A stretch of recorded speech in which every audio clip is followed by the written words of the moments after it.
Assalamualaikum warahmatullahi wabarakatuh. We are from Group 18 and our group members is Brother Nik Muhammad Adham Hazim, MINNA Abdul RAZAQ, DANIA NATASHA, RABIATUL ADAWIYAH, and AFIQAH SYAHIRAH. For our group presentation, we will present two sets of questions which is from SEM to 24-25. So we start with set 1 first.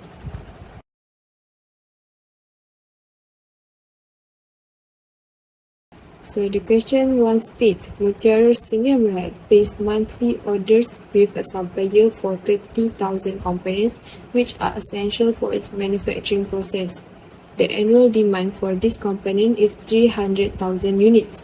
Under the current terms, Mutiara Senior Brand makes full payment within 90 days and the cost per component is RM5.50.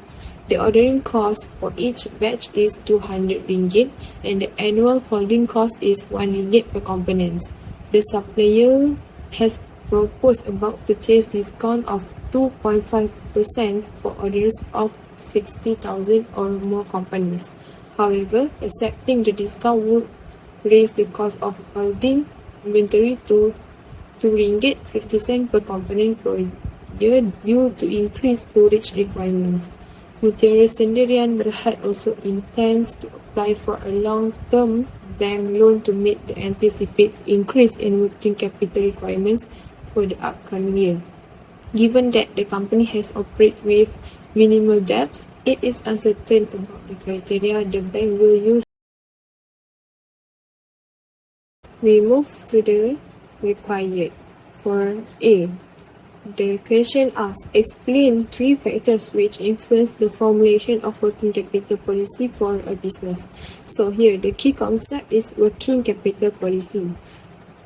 Working capital policy is factors that influence how a business determines how much current assets like inventory, receivables, and cash it should hold relative to current liabilities like payables and short-term loans. So the steps and procedure to solve the question is first, we need to understand what is working capital is, and then identify 3 relevant factors that influence working capital. And then now we proceed to the complete final answer. So the first one is nature of business. The style of company notably affects working capital needs. Manufacturing firms such as Mutiara Senior Brand typically require substantive work capital to obtain crude materials and sustain stock for production process. This contrasts with service-oriented business that usually require less work capital owing to minimal stock necessities. The production cycle duration and stock turnover too influence the amount of work capital requisite. Secondly is credit policy. The credit terms a business offers to its customers and receives from supplier impact working capital requirements. If a company has generous credit terms with its customers, account receivable rise and more capital is locked up in working money. Conversely, if a company receives suppliers' credits, this diminishes the need for working capital. Mutiara's present policy of paying within 90 days affects the cash outflow and working capital requirements of this retail company. The decision to seek loans from banks by companies is also related to the efficient management of. Lastly, operating cycle and inventory management. The duration of the operating cycle, the period required for inventory to be converted into sales and then into cash, dictates the levels of working capital need. A longer cycle of operation requires more working capital to support inventory and receivables. Inventory balance impact working capital. High levels of stock increase holding costs and tie-up funds. There is a risk of production disruption if the inventory level is too low. Mutiara's consideration of bulk purchase discounts and the resulting increase in holding costs illustrate these factors' importance. Alright, so next I will continue for the requirement B, which the question asks to analyze whether accepting the bulk purchase discount offer would be financially beneficial for Mutiara Sdn Bhd. So there are several key concepts in this question. The first one is about inventory management. So inventory management is the evaluating of costs associated with ordering and holding the inventory. The second key concept is cost analysis, which about comparing total cost between current term without purchase discount and also proposed term with the purchase discount. And the last key concept is about bulk purchase discount, which is the discount that is given upon purchasing in large quantities. So there are several steps and procedures to solve the question. First, we need to calculate the total cost under current term, which without the discount. Second, we need to calculate the total cost under proposed term with the discount. After that, we need to see whether proposed term with the discount make the total cost lower. And then, last but not least, we need to make decision whether the discount is financially benefit or not. So basically, this is the final answer for requirement B. Let's take a look at the first part, which is the total cost under current term without discount and 30,000 order size. So for the purchase cost, we just take the annual demand and multiply by the cost per component, which is RM5.50, and we get a total amount of 1,650,000. For ordering cost, we just take the ordering cost per unit and multiply with the number of order per year, which we get by taking annual demand of 300,000 and multiply by 30,000 order size. And total of ordering cost is RM2,000. So for holding cost, we get a total of RM15,000. So under current term, the total cost incurred is 1,667,000. Next is the total cost under proposed term, which with the discount and 60,000 order size. So for the purchase cost, according to the question, if we proceed with the 60,000 order size, the supplier will give us a 2.5% discount on the cost per component. So first of all, we reduce the cost per component by multiplying RM5.50 with 97.5%. After that, we just multiply the answer that we get with the annual demand. So the total purchase cost is 1,608,750. For ordering cost, we get amount of RM1,000. And for holding cost, according to the question, if we proceed with the 60,000 order size, it will increase the cost of holding inventory to RM2.50 per component. So for holding cost, we get amount of 75,000. So under proposed term, the total cost is 1,684,750.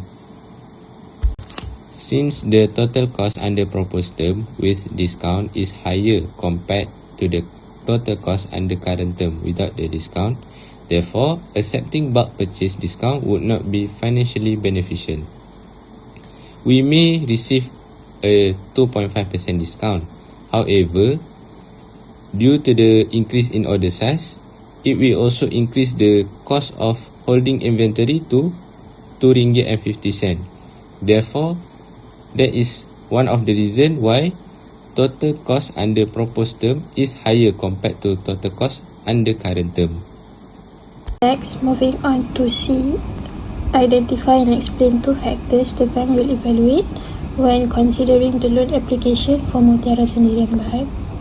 The key concept of this question is bank loan evaluation criteria refer to the key factors banks assess to determine whether a company qualifies for a loan or not.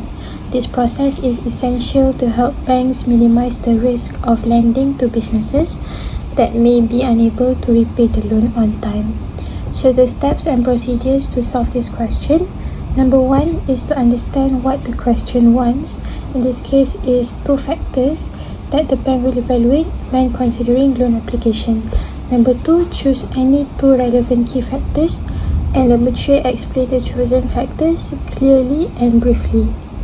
So the complete final answer for question C, The first factor is the bank will assess Mutiara Sendirian Berhad's credit score, where a higher credit score indicates lower risk for the bank. Mutiara Sendirian Berhad has operated with minimal debt and has made full payment to its suppliers within 90 days as has been agreed between the two parties. Next, the bank will consider the ability of the company to repay the loan. It means that the capacity of the company to repay the loan amount on time. It is based on the income, expenses, and existing financial obligations. Next, requirement D. Discuss two financial implications that taking on long-term loans could have on Mutiara Sdn Bhd. The key concept involved is financial implication, which means the consequences on the company's financial position. And long-term loans means borrowing funds that will be repaid over an extended period. The step and procedure to solve the question. First, identify two major financial effects on long-term loans. Second, explain each impact clearly with relevance to Mutiara Sdn Bhd. Third, connect implications. So, the complete final answer are: first, taking on a long-term loans increase Mutiara Sdn Bhd debt obligation, which could raise the company's financial leverage. This results in higher interest expenses, which may reduce net profitability. If the company fails to generate sufficient returns on the borrowed funds, it could face financial strain. And second, loan repayment requires consistent cash outflow over an extended period. This could limit the company's liquidity and its ability to meet the operational expense, especially if management team at Energizer Oil is currently assessing a new oil exploration project that demands significant capital investment and carries substantial risk. However, it holds the potential for high profitability.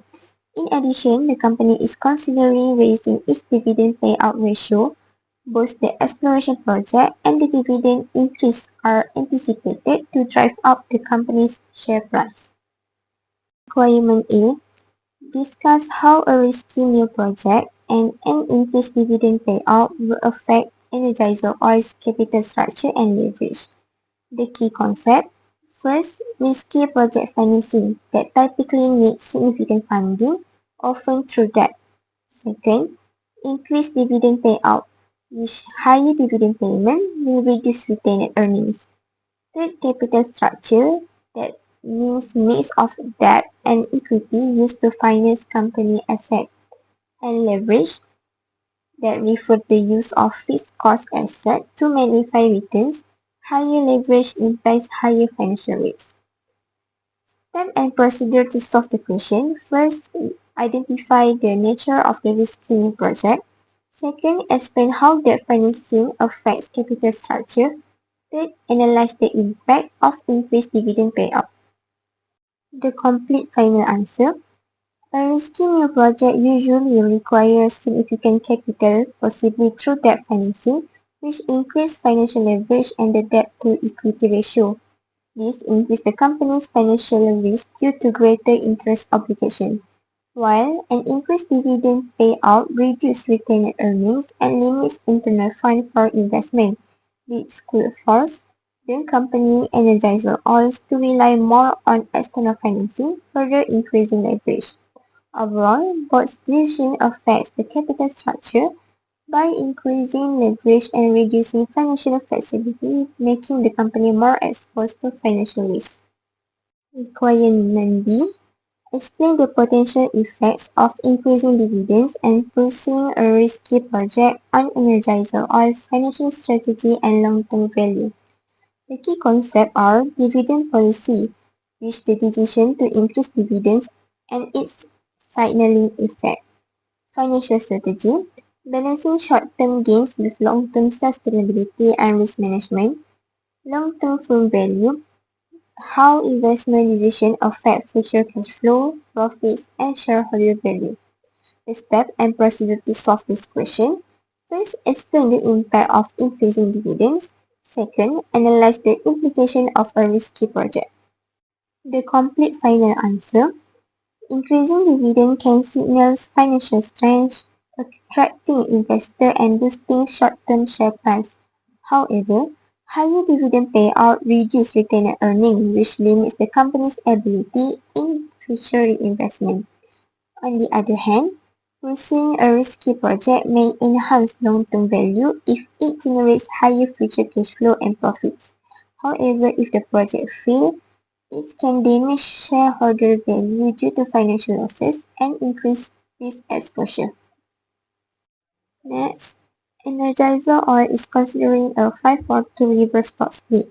The shareholders' equity account is as follows: ordinary share 5 million ringgit, share premium 850,000 ringgit, preference share 1 million ringgit, retained earnings 770,000, total shareholders' equity 7,620,000 ringgit. The shares of Energizer Oil are currently selling at 12 ringgit per share. The company has a total of 1 million issued ordinary shares with a par value of 5 ringgit each. Requirement C. Explain with computational evidence the impact of a reverse share split on the shareholders' equity account and the share price of Energizer Oil. The key concept involves reverse stock split, which means company reducing the number of shares and increasing the par value and share price proportionally. Shareholder equity accounts represent the total capital of the company remains unchanged by the reverse split, and share price adjustment, market price per share increase proportionally after the reverse split, affecting how investors would perceive the stock. The step and procedure to solve the question: first, understand a 5-for-2 reverse split, which means 5 old shares become 2 new shares. Second, calculate new number of ordinary shares and par value. Third, compute new share price. Fourth, show the total equity remain unchanged. 5. Briefly analyze the effects. The complete final answer: when Energizer are considering 5-for-2 reverse stock split, the new ordinary share will be 2/5 times 1 million shares and we get 400,000 shares. The new share price 5/2 times 12 ringgit, we get 30 ringgit. And the new par value per share 5/2 times 5 ringgit, we get 12 ringgit 50 cents. And then we prepare the total shareholders equity that we will get from the question just now. But for the ordinary shares, the number of shares and the price will be different, which is 400,000 shares times 12 ringgit 50 cents, we get 5 million ringgit. And the total shareholders equity by adding ordinary share, share premium, preference share, and retained earnings, we will get 7,620,000 ringgit. Then the reverse split reduce the number of shares but increase the price per share. Total shareholder equity remain unchanged. This can enhance share price perception and potentially attract a new customer. Requirement D. Analyze the effect of the reverse stock split on the dividends payable to a shareholder holding 1,000 shares, assuming Energizer Oil pays the maximum possible cash dividend. The key concept involved is cash dividend, which means earnings distributed to shareholders, shareholder holdings, adjusted after reverse split by 1,000 shares times 2/5, get 400 shares, and the effect on dividend amounts, which is total dividend received before and after reverse split, made different. The step and procedure to solve the question: first, calculate before reverse split. Second, calculate after reverse split. Third, compare total dividends before and after. And last one, we should analyze the effect. The complete final answer: first, we compute maximum cash dividend by dividing retained earnings and the shares. First one, compute maximum cash dividend before split. 770,000 ringgit divide 1 million share and we get 77 cents. And then we times 1,000 shares, then we get RM 770. Then compute maximum cash dividend after split. 770,000 ringgit divided by 400,000 shares, and we get RM 1 ringgit 93 cents. Then we times 1,000 times 2 over 5, that equals 400,000 shares. Then we get RM 772 ringgit. Then the reverse stock split reduced the shareholders' holding from 1,000 to 400 shares. However, the dividend per share increased accordingly, resulting in slight increase in total dividend from 770 ringgit to 772 ringgit. Now we move to question 3. The question gives a statement that you are an analyst at a financial consultancy firm tasked with the advising on a potential merger between two companies, Company A and Company B. The management of Company A is considering an acquisition of Company B to increase its market share and diversify its operations. Below are the details of both companies. So the question gives a Company A current market, number of share earning before interest, cost of capital, cash available for acquisition, and also Company B too. So the deal structures is Company A plans to acquire Company B by paying 50% of the acquisition price in cash and 50% in stock. The cash component will be paid using Company A's available reserve, while the share component will be issued at the current market value of Company A shares. The third one is the merger is expected to generate synergies, increasing the combined EBIT by 15% over the pre-merger levels. The note is ignore taxation. Discuss the role of synergy in mergers and acquisitions. So the key concept is synergy. Synergy occurs when the value and performance of two companies combined is greater than the sum of the separate individual parts. So the steps and procedure to solve this question is, first we need to define synergy and explain types of synergy, and then explain how synergy adds value beyond standard entities. So the complete final answer will be like this. Synergy in mergers and acquisition refers to the idea that the value and performance of two companies combined will be greater than the sum of the separate individual parts. Synergies often justify mergers and acquisitions. There are two types of synergies. The first one is revenue synergies. This arises when the merged entity can generate more revenue than the individual companies due to cross-selling products, access to the new markets or customer base, and enhance pricing power. So the second is cost synergy. This occurs when the merger leads to cost savings due to elimination of duplicate departments, better economies of scales, and improved supply chains and production efficiencies. Minimum acceptable acquisition price for Company B and provide a detailed breakdown of the components that contribute to the settlement value. So the key concepts. There are two perspectives in pricing. First is market-based price based on current market value, and the second one is value-based price based on interest relations. So the steps and procedures to solve the question is identify what the question asks, and then need to break down the deal structure. The third one is state the total acquisition price. This market value of Company B is 900 million. So Company A make payments 50% by cash and 50% with in stock. So the payment will be 450 million in cash and 450 million in stock. So the total acquisition price will be 450 million plus 450 million ringgit. And then the answer will be 900 million ringgit. The next question is compute the earnings per share for Company A before and after the merger, and explain the impact of this merger for Company A's shareholders. So the key concept is earning per shares equal to net earning divided by number of shares. So we need to compare before and after the merger, including synergy and share divisions. So the step and procedures to solve the question is firstly, we need to compute EPS before the merger. Secondly, determine how many shares will be issued to pay 50% of 900 million ringgit at synergy EBIT, and we compute EPS, then compare. The last one is we need to interpret.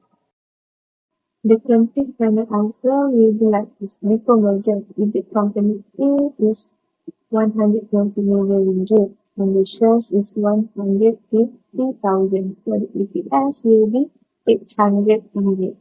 After a merger, EBIT company A plus company B equal to 180 million ringgit. And the 50% synergy will make the EBIT become 207 million ringgit. Market value for share company A equal to 1.5 billion ringgit divided by 150,000 to equal 10,000 per share. The new shares issued is 450 million ringgit new share divided by 10,000 ringgit equal to 45,000 shares.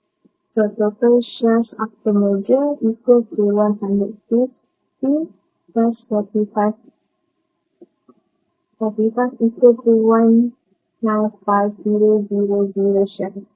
So the EPS is 207 million ringgit divided 195,000 equal to 1,061 ringgit 54 cents. So EPS increased from 800 to 1,061 ringgit 54 cents. Shareholders of company A benefit due to synergy and efficient deal structuring. And the last required for question 3 is identify and explain two main risks or challenges that may arise during this merger. Provide recommendations for company A to mitigate these risks. So the key concept is integration, culture clash, financial stress, over-regulations. Risk must be viewed in time to merge. So the steps and procedures to solve this question is first, mention two major risks and then give at least one recommendation. The complete final answer is first one is integration risk. Post-merger integration may face change with cultural clash, misalignment of process, and management conflicts. This can reduce the expected synergy benefits. So the recommendations is one, create a dedicated integration team. Secondly, can develop a clear integration roadmap. The third one, can conduct cultural compatibility analysis before the merger. So the second one is over-valuation risk. Company A might overpay for company B, especially since 50% of payments is in shares. If synergies don't materialize, the investment return will be poor. So the recommendation is perform a comprehensive due diligence to assess company B's real value is used an out clause of performance-based payment in deal structuring. Now we move to question 4. The question is related to the chapter of option. So basically the question is asking, you are an analyst at an investment advisory firm in Batu Cave and have been asked to assist a client in considering a strategy involving derivative on share X, which is listed on Bursa Malaysia. The share is currently trading at 50 ringgit. The following option contract on share X are available on Bursa Malaysia Derivative Exchange. So for the call option on share X, the exercise price is 55 ringgit. The cost of call is 2 ringgit per share and expiry in 3 months. For the put option on share X, the exercise price is 45 ringgit. The cost of put is 1 ringgit 50 cent per share and expire in 3 months also. So each option cover 100 unit of share X. The client anticipate high volatility in the share price over the next 3 months but is uncertain about its direction. So for the first requirement, the question asks to calculate the profit or loss for the call option holder if the share price at expiry is RM60 ringgit. So there are 3 key concepts involved in this question. First is about call option. Call option give the holder the right but not the obligation to buy an underlying asset at a specified exercise price within a specific time frame. The second key concept is premium or cost to call, which is the cost paid to acquire an option contract. And the last key concept is exercise price or strike price, which is the predetermined price at which the underlying asset can be bought or sold. So there are 3 steps and procedure to solve the first requirement. First, we need to identify the exercise price and premium of the call option from the provided information. And then we need to compare the share price at expiry, which is 60 ringgit, and the exercise price is 55 ringgit. After that, we need to subtract the premium paid to find the net profit or loss. So this is the final answer for requirement A. First, I determine the exercise price, which is 55 ringgit, and the total cost of call I get by taking 2 ringgit per share multiply with the total of share, which is 100 share, and I get amount of 200 ringgit for cost of call.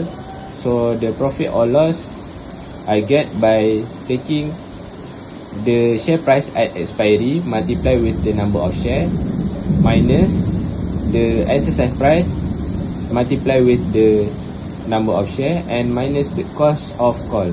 So after doing all of that, I get amount of 300 ringgit of profit. Next, we move on to requirement B. Basically, the question is quite the same like the requirement A. Just the requirement A is about call option, but this time requirement B asking about put option. So the question asks to calculate the profit or loss for the put option holder if share price at expiry is 40 ringgit. So the key concept involved is there are 3 key concepts. First is put option. Put option give the holder the right but not the obligation to sell an underlying asset at a specified exercise price within a specified time frame. Second key concept is the premium, which is the cost paid to acquire an option contract. And the last concept is the exercise price or the strike price, which is the predetermined price at which the underlying asset can be bought or sold. And there are 3 steps and procedure to solve this question. First of all, we need to identify the exercise price and premium of the option, and then we need to compare the share price at expiry, which is 40 ringgit, with the exercise price, which is 45 ringgit.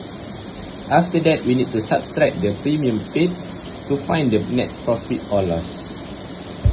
So this is the complete answer for requirement B.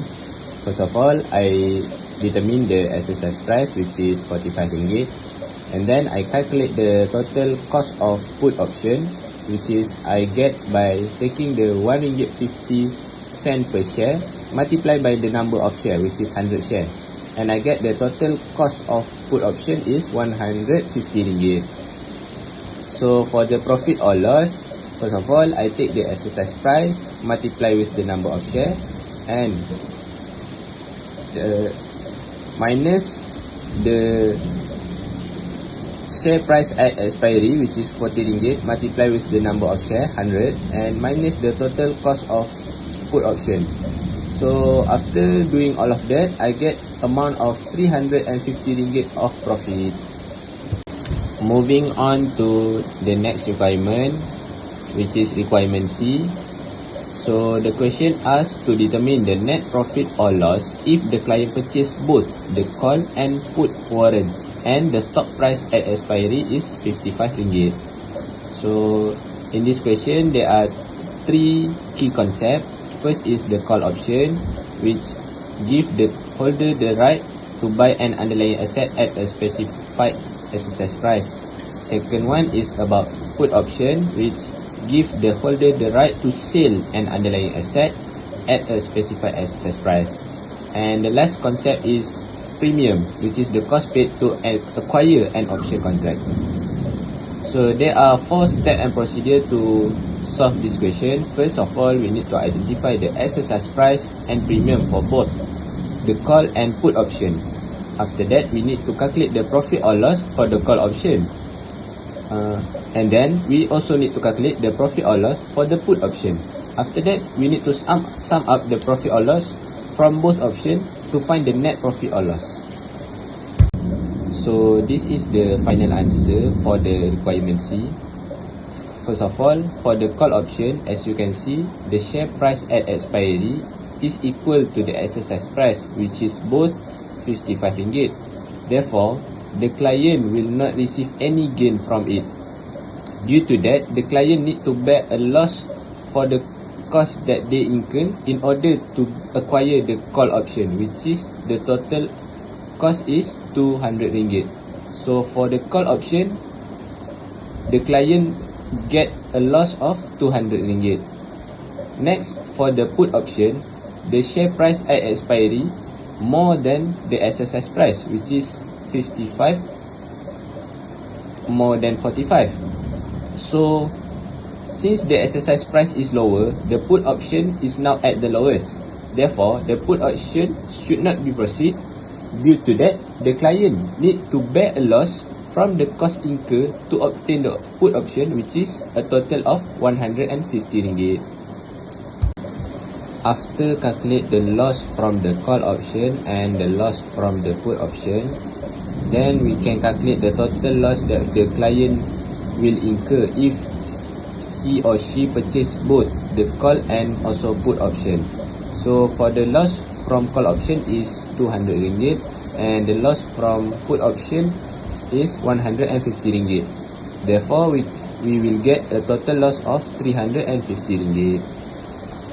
So for the next part, the question said that you are also evaluating the potential investment opportunity for your other client who is considering investing in either straight bond or convertible bond issued by company-wide.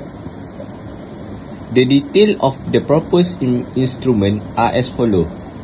Face value 1,000 per bond, annual coupon rate 5%, maturity 5 years, conversion price 50 ringgit per share. The current share price of company-wide is 40 per share. The market interest rate for similar risk bond is 7%. So for the requirement B, the question asks, based on the information, analyze the convertible bond offering and provide an investment recommendation to your client, assuming the share price rise to 60 ringgit during the bond term. So based on requirement D, there are 3 key concepts involved in this question. First is the conversion ratio. Conversion ratio indicates how many shares one bond can be converted into. The second concept is conversion value.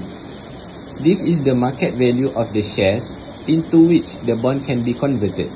And the last concept is about the straight bond value, which is the sum of the present value of all future coupon payment and the face value discounted at the market interest rate.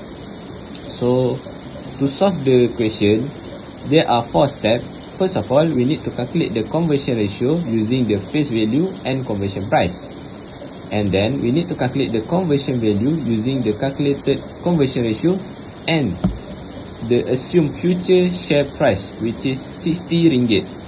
After that, we need to calculate the present value of a straight bond, and last but not least, we need to give recommendation to the client. So this is the final answer for requirement D. First of all, I list down first the important point that we can get from the question. First is the face value, which is 1,000 ringgit. The annual coupon rate is 5%. The maturity is 5 years. Conversion price is 50 per share. And the market interest rate is 7%. And following the step that I said just now, first of all, we need to calculate the conversion ratio. So we take the face value divide by the conversion price, and we get the conversion ratio is 20. And then we calculate the conversion value. So we get the conversion value by taking the conversion ratio multiply with the share price, which is the 60 ringgit, and we get a conversion value of 1,200 ringgit. So for the next part is the straight bond value.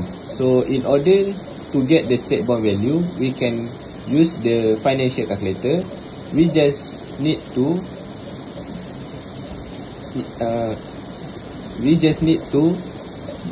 use all the information given and put it in the financial calculator. First is the FB, which is 1,000.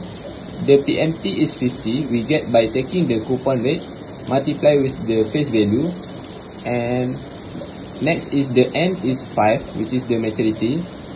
The interest per year is 7%, and we press the present value. Then we can get the straight bond value is 918.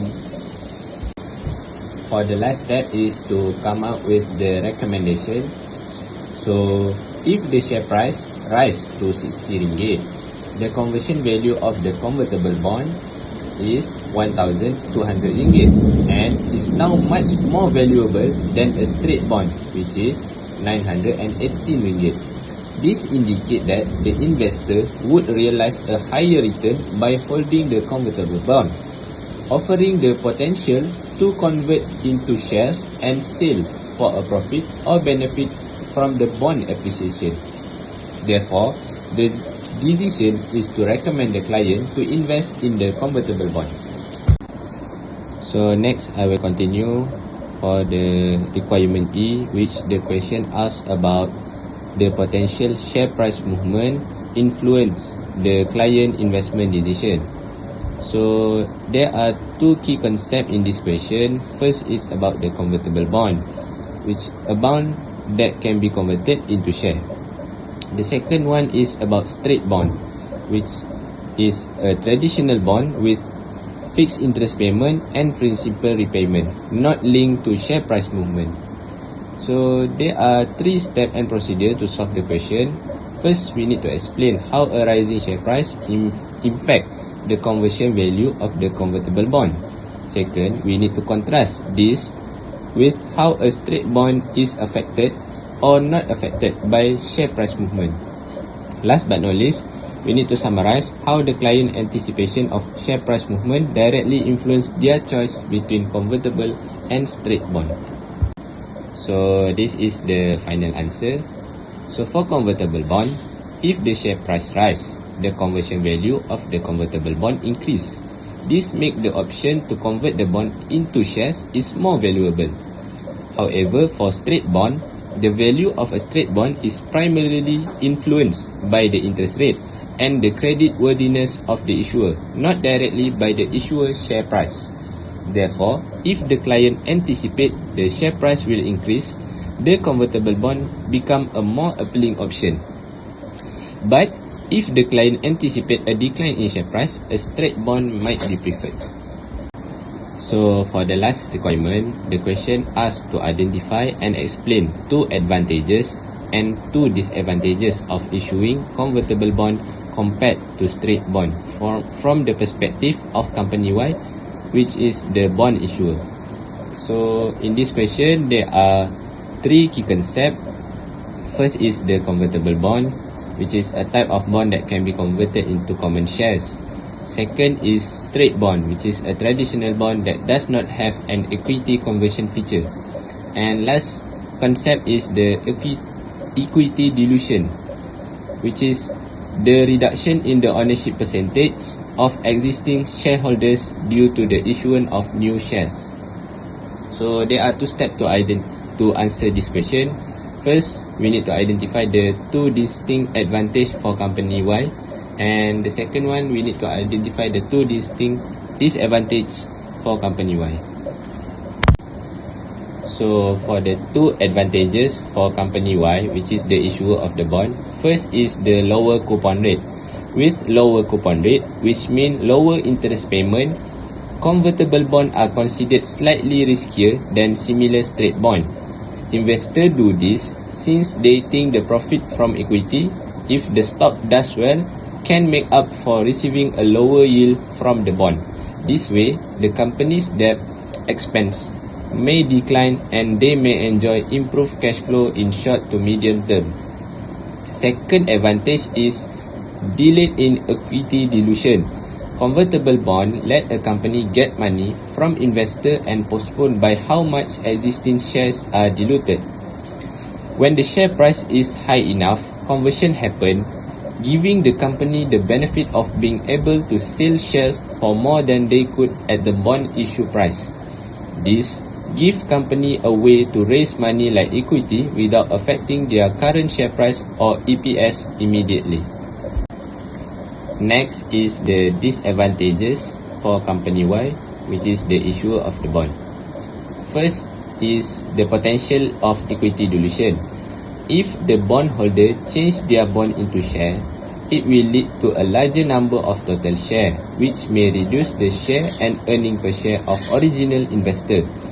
This is worrying for those who already hold share if it happen with an unexpected low conversion rate or a large dilution which may drop the share price. Second disadvantage is the complexity and valuation challenges. It is not simple to evaluate convertible bond since both debt and equity are important aspects in addition to regular accounting processes. Because of this, there are often higher costs for managing a fund, a need for experts to deal with the complexity. Some investors also might not completely grasp their investment, limiting the number of people interested in this fund.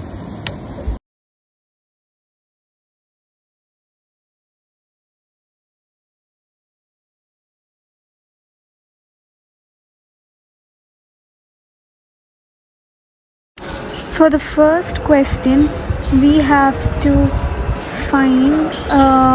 go through each staff comment, identify the dividend theory being used, and explain how useful or realistic that point is for East Coast. So, for part 1, the theory is Miller and Modigliani theory. The value of the firm is unaffected by the distribution of dividends. Different investors have different preferences. Some want regular dividends and others prefer growth and reinvested profits. This is clientele effect. East Coast must understand who their investors are and manage expectations carefully. Residual theory, for the second part, it is the residual theory of dividends. Dividend payments must be viewed as residual, that is, no cash dividend is paid as long as the firm's equity need is in excess of the amount of the retained earnings. It is very useful as it shows why starting a dividend policy is a long-term commitment and must be done carefully.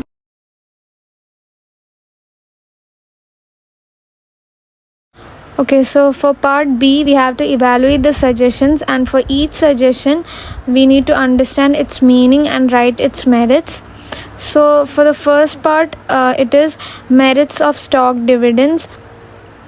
The company conserves needed cash. Many investors believe that stock dividends increase the value of their holdings.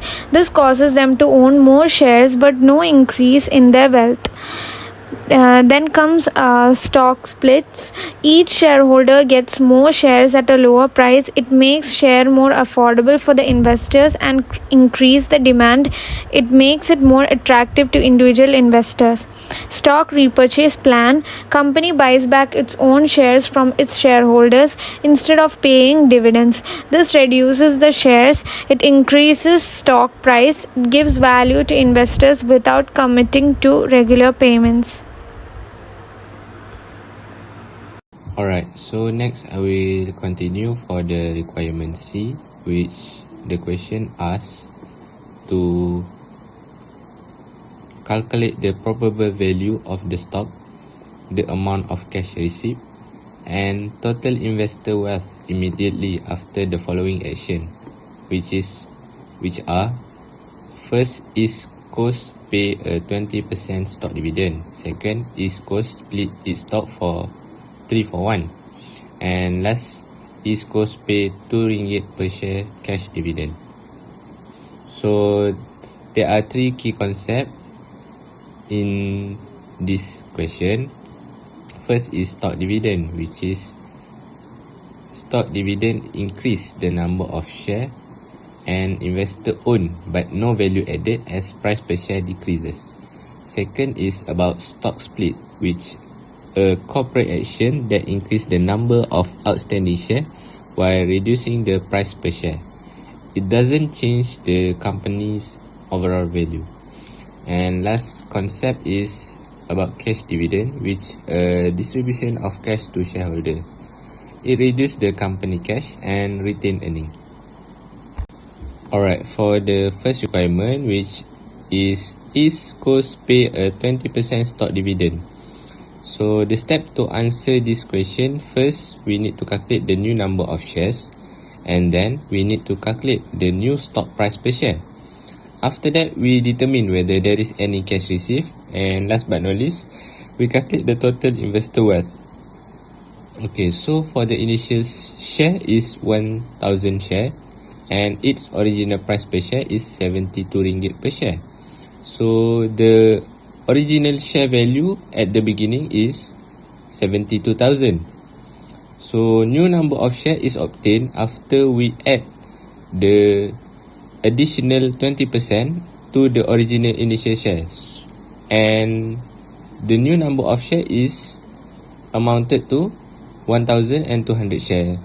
So new price per share is obtained by taking the old share value, which is 72,000, divided by the new number of share, which is 1,200, and we get the new price per share is 60 per share. The amount of cash received is 0, and total investor wealth is the same, which is 72,000. Let's move on to the second requirement, which is East Coast split its stock 3-for-1. The step and procedure is the same as the first requirement. Basically, we need to calculate the new number of share, calculate the new stock price per share, and determine whether there is any cash received, and last but not least, calculate the total investor wealth. So also the same, initial share is 1000 share, and its original price per share is 72 per share. But after stock split 3-for-1, new number of share is obtained by taking the initial share multiply with 3, and we get the new share is 3000 shares. The new price per share is obtained by taking the original price per share divided by 3, and we get the new price per share is 24 ringgit per share. The amount of cash received is 0, and the total investor wealth is the same as the original one, which is 72,000. The last requirement is East Coast pay a 2 ringgit per share cash dividend. So the step and procedure is also the same as the first and second requirement. First, we need to calculate the new number of share, and then we calculate the new stock price per share, determine whether there is any cash received, calculate the total value of share after the dividend, and last but not least, calculate the total investor wealth. So it is the same as before. Initial share is 1000 share, and original price per share is 72 per share. But at this time, there is amount of cash received which is 2000 ringgit. This is obtained by taking the initial share, which is 1000 share, and multiply with the RM2 per share cash dividend. So the new price per share after dividend payment is 70 per share, which we can get by taking the original price per share, deduct with the RM2 per share cash dividend. So the value of share after dividend payment is 70,000, which we get by taking initial share of 1000 and multiply with the new price per share after dividend payment. Then we can get the total of 70,000, and the total investor wealth is the same as the first and second requirement, which is 72,000.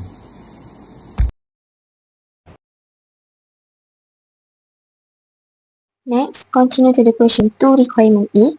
Complete Kekal's cash conversion cycle for 2018 and 2019.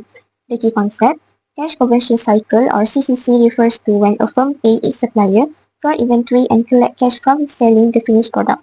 It measures how long it takes a company to convert outflows into inflows. The step and procedure to solve the question.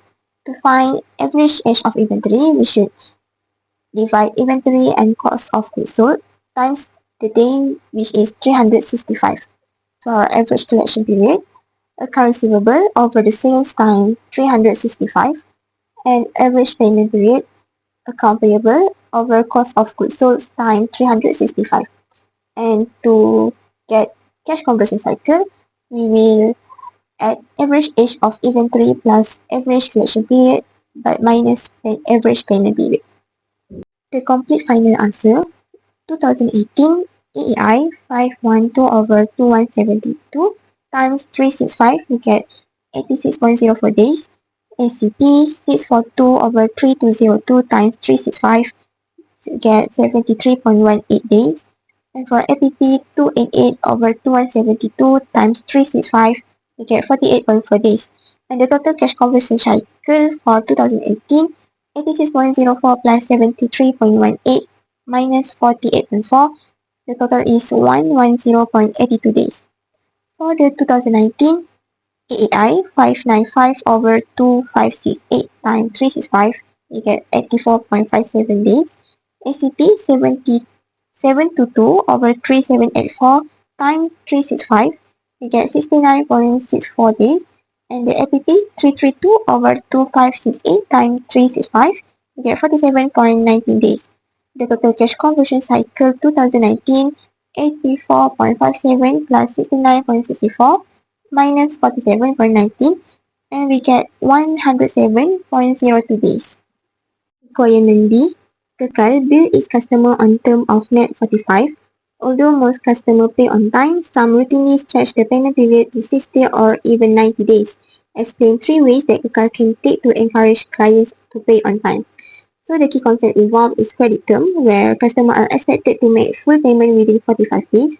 Account receivable management, the methods a company uses to ensure customers pay on time, and the delay payments, late payment that affect cash flow and the cash conversion cycle.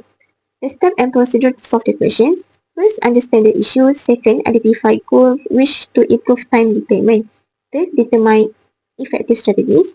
Fourth, explain each solution clearly. The complete final answer. First, Kekal can offer a small discount to customers, encouraging them to prioritize early settlement in order to enjoy cost saving. This can help Kekal reduce its average collection period and improve cash flow. Second, Kekal can charge interest fee for payment made after the 45-day period as a late payment penalty. This encourages customers to pay on time as to avoid extra charge. Third, Kekal should perform credit checks on new clients and monitor payment history of existing clients. This can help to identify risky customers. Kekal can also send regular reminders before and after due date to ensure timely payment. C. Suppose Kekal introduce a policy of 1% discount for payment within 15 days with the full amount due in 45 days. 1/15 net 45. Half the customers take the discount whilst the other half takes an average of 60 days to pay. C1. How much would the policy have cost Kekal in 2019? C2. If the policy has been in effect in 2019, by how many days would the cash conversion cycle have been shortened? So the key concept of this question is 2 concepts involved are cash discount and cash conversion cycle (CCC). For part 1, it focuses on understanding the cost of offering a cash discount. Part 2, it involves analyzing how this policy affects Kekal's cash conversion cycle (CCC), the time it takes for the company to convert sales into cash. The steps and procedures to solve the question for part 1 is number 1, take 1% of the sales to customers who took the discount, so 50% of total sales. And number 2, use the formula cost equals to 1% times 50% times total sales. The steps and procedures to answer question part 2 is number 1, before policy, customers paid in 60 days. Step 2. After policy, 50% of the customer pays in 15 days and another 50% pay in 60 days. And number 3, calculate the new average collection period PCP. Annual rate of 6% The on complete the final cash rate answer by for C1, cost of collection discount using equals sales to for 1% times 2019. Determine 15% what is the most times total total should be sales, which willing is to pay per year for the loss 3,784 system. million, and So you will the get the key answer concept of here is the question is 18.92 about million the value ringgit. of allowed The complete final systems, answer which for C2, accelerates cash ACP collection by before 3 the days. policy The is benefit to implemented come is is the 60 interest days, earned on and the cash after that is policy collected per year. implementation, The maximum 50% annual fee times to come should 15 days pay for the plus logbook is 50% equal times to the 60 annual days interest earned equals on to the cash paid up by the 37.5 2-day days. reduction So in the the collection CCC period. is So shortened the by steps and 60 procedures days to solve minus the question is 37.5 days to first we need equals to to calculate the daily sales for 22.5 days. 2019, and then we need to calculate cash rates, and then can calculate annual interest earned. So here the complete final answer.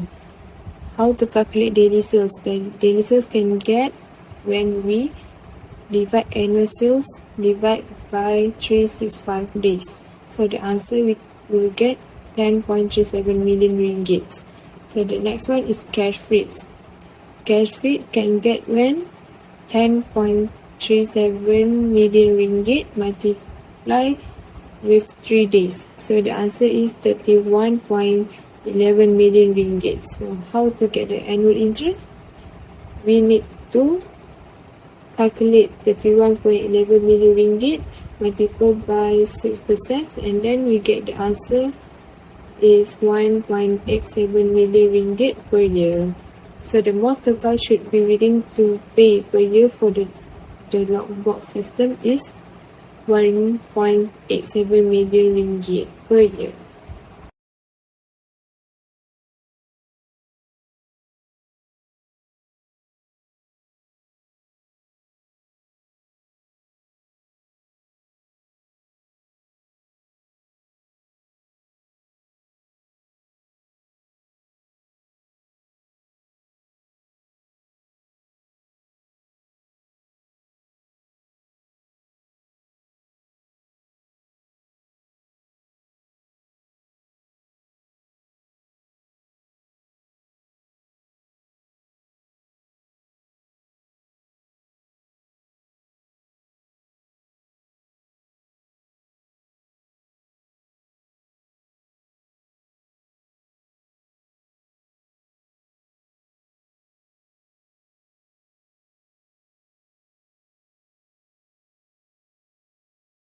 Right, so I will continue to present for the last requirement, which is requirement E. And the question asks us to compute the economic order quantity for plastic pellet. So for this question, there are 3 key concepts involved. The first one is economic order quantity or EOQ. EOQ is the inventory management concept that helps to determine the optimal order quantity to minimize total inventory cost. The second key concept is ordering cost, which is cost incurred whenever order is made. And the last key concept is carrying cost, which is the cost associated with holding inventory. So there are 4 steps and procedure to solve this question. First of all, we need to identify important element to be used in EOQ model, and then we need to adjust the carrying cost to per kilogram instead of per 100 kilogram. After that, we need to apply the EOQ formula and find out the optimal order quantity. Okay, so basically this is the full answer for requirement E. As you can see, first of all, I list down the important point in order to use the EOQ model. So the first important point is the annual demand, which is 8 million kilogram. Second is the ordering cost, which is 120 ringgit per order. And the last important point is the carrying cost, which is 1 ringgit 50 cent per 100 kilogram. So after that, we need to convert the carrying cost to per kilogram instead of per 100 kilogram. So after I convert to per kilogram, the carrying cost is 0.015 ringgit per kilogram. and then I substitute all the important part to the EOQ formula. And for the optimal order for plastic pellet, I got 357,770.88 kilogram.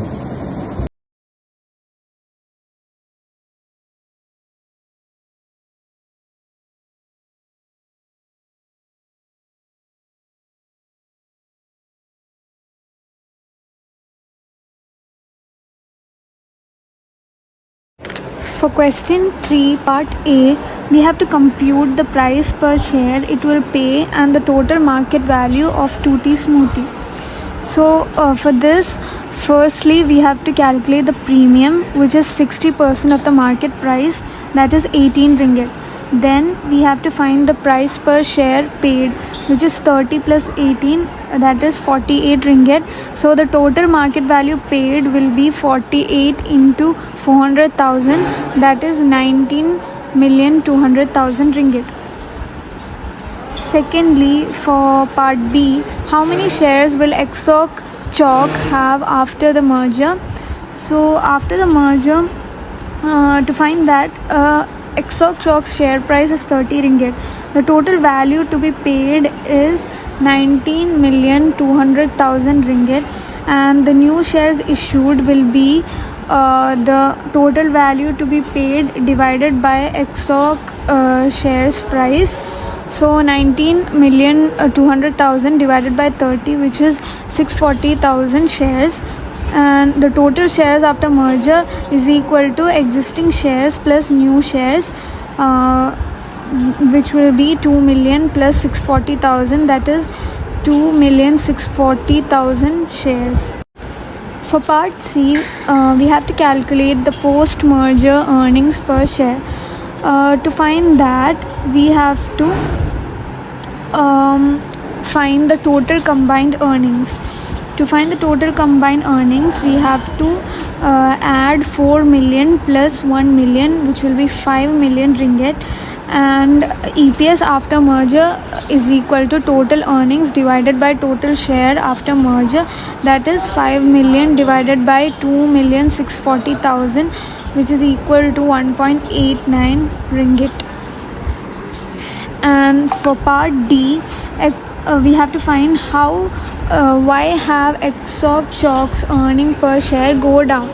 So RAZAQ Chalk's pre-merger EPS was 4 ringgit and it dropped to 1.89 ringgit after the merger. This is due to dilution in the EPS of the merged company. This is because when RAZAQ Chalk offered to issue shares at premium, PE ratio of the target company become higher. That is 48 ringgit divided by 2.5, which will be equal to 19.2x times. Then RAZAQ Chalk's PE ratio, that is 30 ringgit divided by 1.89, which is 15 times, hence lead to an immediate effect of EPS dilution. So for part E, we have to find how can RAZAQ Chalk hope to overcome the issue of dilution. So to overcome dilution, RAZAQ Chalk could achieve synergies, that is by improving efficiency, reduce cost or increase revenues after the merger, expand product lines, cross-sell chocolate and smoothie products, especially since both use exotic fruits. This could boost future earnings. And then the third point is raise tutti smoothies profitability. If RAZAQ Chalk can raise tutti smoothies earnings significantly, future EPS will improve.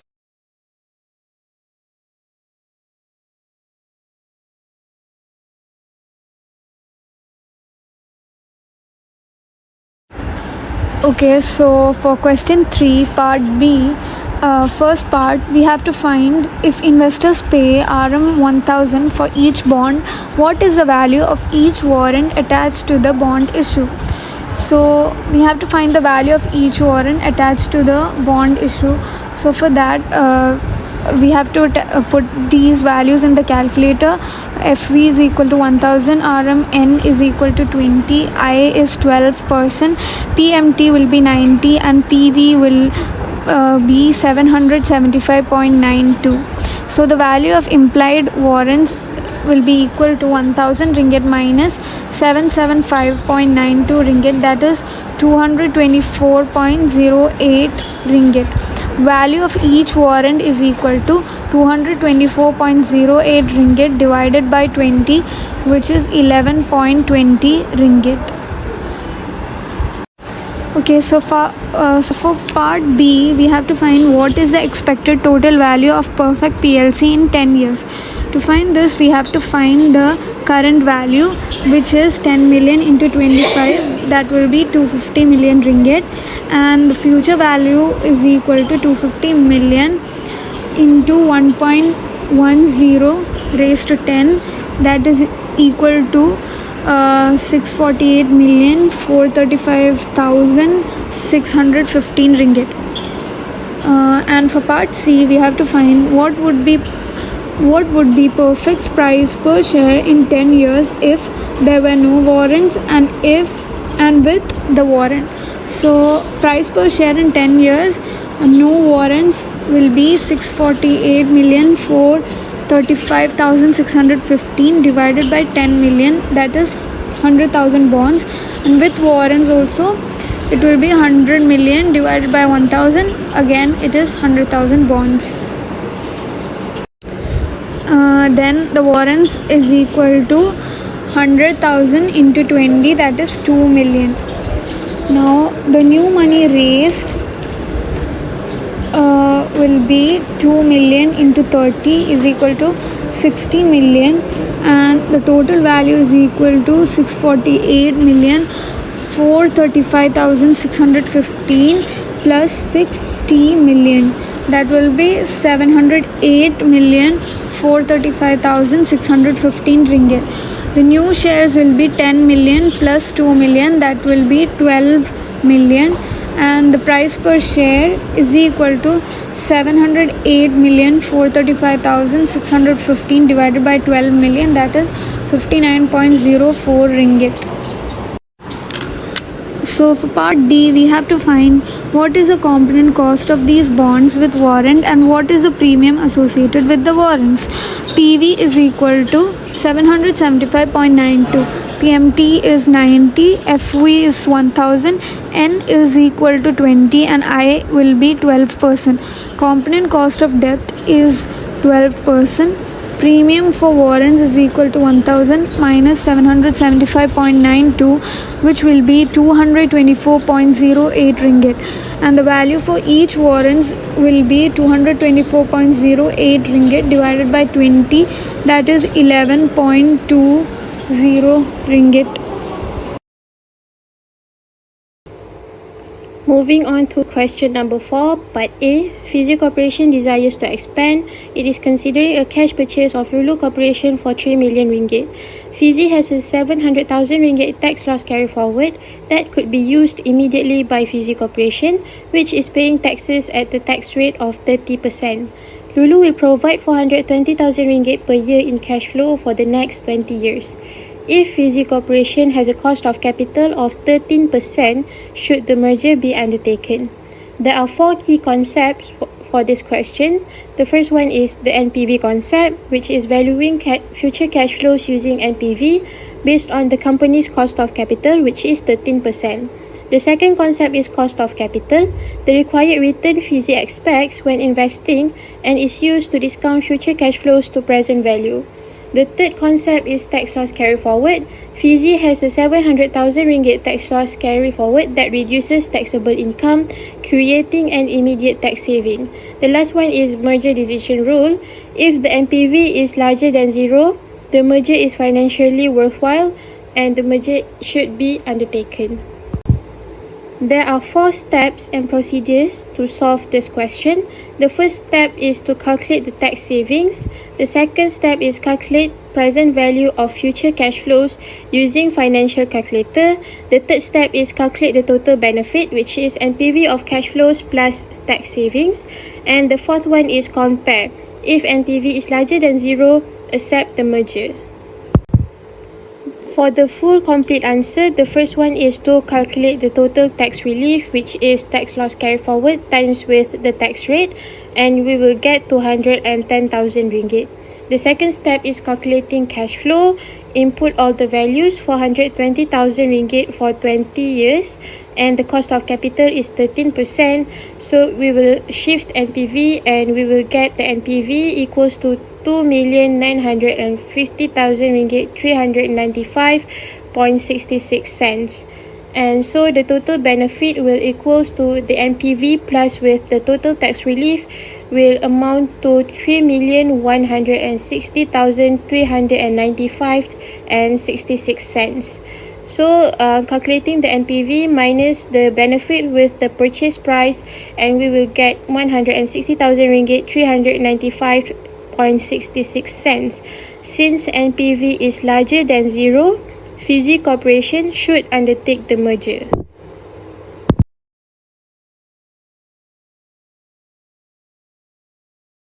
Next, moving on to part B. The first question, A. Calculate the EPS of BCN Corporation under the following situations.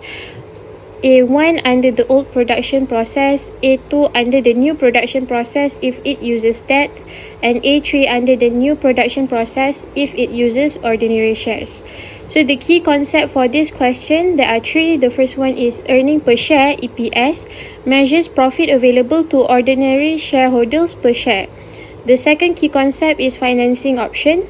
Debt financing causes interest expense to increase, or equity financing increases number of shares. The last concept is decision making based on EPS. The higher the EPS, it indicates better returns for shareholders. The second one is the steps and procedures to solve the question. There are 5 steps in total. The first one is by calculating total sales, which is units times selling price. The second one is by finding EBIT equals to sales minus variable cost minus fixed cost. The third one is by subtracting interest if debt is used to get EBT.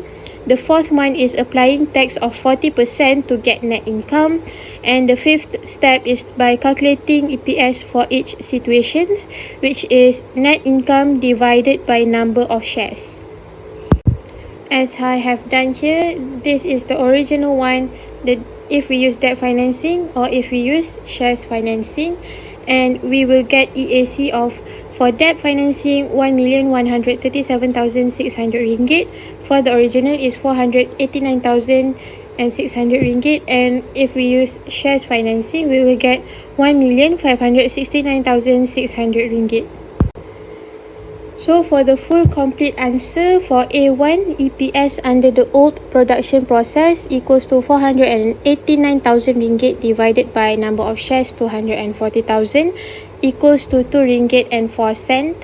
The second one is using debt financing, so equals to 1,137,600 ringgit divided by 240,000 shares. We will get EPS of 4 ringgit and 74 cents, with the new interest equals to the old interest 384,000 ringgit plus with the new interest 7,200,000 ringgit times with 10%, and we will get 1,104,000 ringgit. The last one is using shares financing equals to 1,569,600 ringgit divided by 240,000 plus another 240,000 equals to 3 ringgit and 27 cents. Moving on to requirement B, at what unit sales level would BCN Corporation have the same EPS, assuming it takes the investment and finances it with debt or with shares? So the key concept for this question, there are 2 EPS in difference point. The unit sales level, where EPS is the same under both financing options, debt versus equity. The second one is impact of financing. So the first one, debt leads to higher EPS at high sales due to fixed interest. Equity, on the other hand, avoids interest but dilutes shares, so better at low sales. So next, the step and procedures to solve the question. Number 1 is setting up EPS formula for both debt and equity plans. Number 2, use a variable Q for units sold and express EBIT for both plans in terms of Q. Number 3, substitute EBIT into both EPS formulas. And number 4, set both EPS formulas equal and solve for Q, which is the units.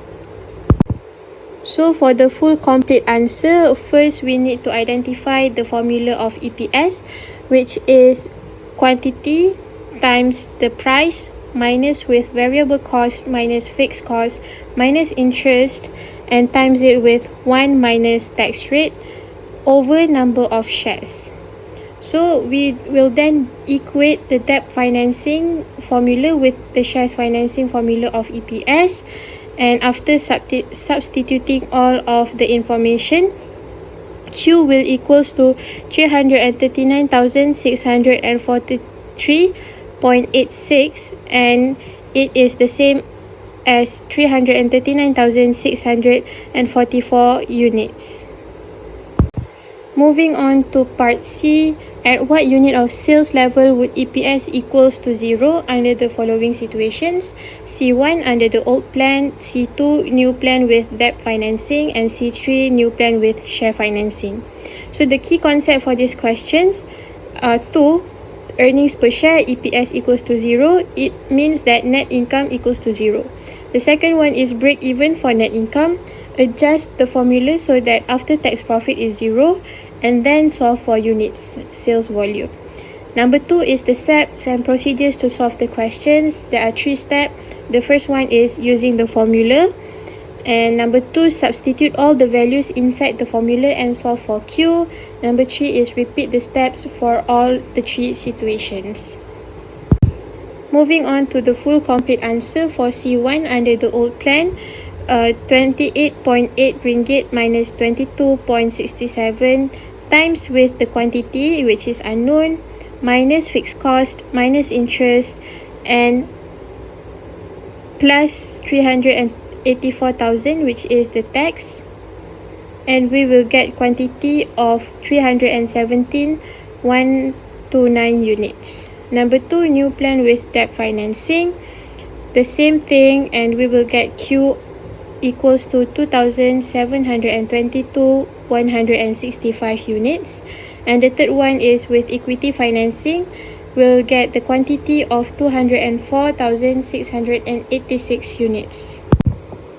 Next one is D. On the basis of the analysis in parts A through C, and given that operating leverage is lower under the new setup, which plan would you recommend? So the key concept for this question is degree of operating leverage, DOL, which measures how sensitive EBIT is to changes in sales. Lower DOL equals to lower business risk. And the second concept is EPS comparison, which means higher EPS equals to better. The second one is steps as procedures to solve the question. There are 4 steps. The first one is comparing EPS under all 3 options from part A. Number 2 is consider risk. If EPS is higher with debt and risk is acceptable, then we recommend debt. On the other hand, if the EPS difference is small and risk is a concern, we better recommend equity. Number 3, factor in operating leverage. The lower, the better. And the last one is by making a clear recommendation. So the full complete answer, first one is we calculate DOL, degree of operating leverage, equals to contribution margin divided by EBIT. So for DOL, using the old situation, we will get 2.3. DOL, if we use debt financing, we will get 1.6, and if we use shares financing, we will also get 1.6. The new plan with debt financing is recommended. This is because it results in higher EPS, lower DOL, and lower business risk.